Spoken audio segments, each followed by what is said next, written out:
Hello বন্ধুরা, রোনালদোর যে ম্যাচ নিয়ে এত সমস্যা, চলেন আমরা সেই ম্যাচের ভিডিওটি দেখে আসি। তারপর আপনার সেই ম্যাচ নিয়ে আলোচনা করব।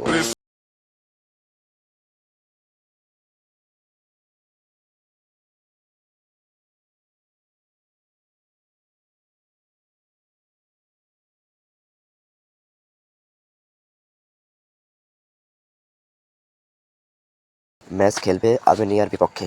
ম্যাচটা পর্তুগালের জন্য গুরুত্বপূর্ণ। জিতলে 2026 বিশ্বকাপে খেলা নিশ্চিত হবে, এমনকি ড্র করলে এও সময় সম্ভাবনা, কিন্তু হারলে নেমে যেতে হতে পারে প্লে অফের পরীক্ষায়। এমন গুরুত্বপূর্ণ ম্যাচটি থেকে ক্রিস্টিয়ানো রোনালদোকে পাচ্ছে না পর্তুগাল। বৃহস্পতিবার আয়ারল্যান্ডের বিপক্ষে লাল কার্ড দেখায় আজ দর্শক হয়ে থাকতে হচ্ছে তাকে। তবে রোনালদো ও পর্তুগালের জন্য বড় বিপদ সামনে। লাল কার্ডের জন্য এক ম্যাচের নিষেধাজ্ঞা সবাইকে কাটাতে হয়। শাস্তির মূল্য পরিমাণ ঠিক কত ম্যাচের বা দিনে সেটি অপরাধের মাত্রার উপর নির্ভর করে পরে ঘোষণা করা হয়। আর এই জন্যই শঙ্কা রোনালদোকে নিয়ে। ভালো লাগলে অবশ্যই লাইক করতে ভুলবেন না। ধন্যবাদ।